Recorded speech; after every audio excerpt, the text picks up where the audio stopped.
there were some priests, some seminarian priests from the Franciscan Friary, St. Pascal's, Franciscan seminary college. And they came to the temple once, right? And they wanted to sort of like get a bit of an understanding of Krishna consciousness, right? So Prabhupada was coming and we said, oh, listen, our spiritual master's coming. Would you like us to make some program with all the students? So they rang back and they invited us to go to the seminary college. And so when Prabhupada came, we went there to St. Pascal's in Melbourne. There was about 100 priests, trainee priests, and sitting up the back were all the old priests, right? Smoking cigarettes and sitting there. Anyhow, Prabhupada came. This is on Yadabar's footage. William Kerr shot 16mm film of this program. It's like brilliant, you know. It's shot in film, so it's on film. So Prabhupada arrived and we had kirtan and all the priests were sitting there. And Prabhupada gave a lecture. And he gave a lecture on love of God, how to love God, right? And actually it's my favourite lecture. It's quite amazing, like that.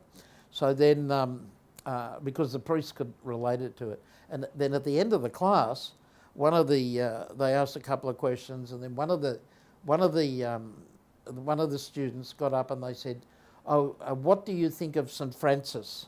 St. Francis was their patron saint, like that. And they said, St. Francis, he saw brother dog, sister moon, you know, he saw all living entities as equal, like that. So then Prabhupada said, at that point it was sort of like rather tense. What was Prabhupada going to say about their patron saint? You know, this was like really putting Prabhupada on the spot, you know. So then Prabhupada sort of lowered his head and he said, you know, he saw all living entities as equal, like that. And he said, he is topmost God-conscious man, right? And when he said that, all the priests, Prabhupada just slayed them. You know, they were in total ecstasy. You know, it was like the perfect answer. You know, they'd never heard anything like that before. So then we had the kirtan, Madhavisa led a kirtan, and the priests were getting up and clapping and dancing. And actually, about half a dozen were crying, like that. They were so affected by Prabhupada's lecture, like that. So.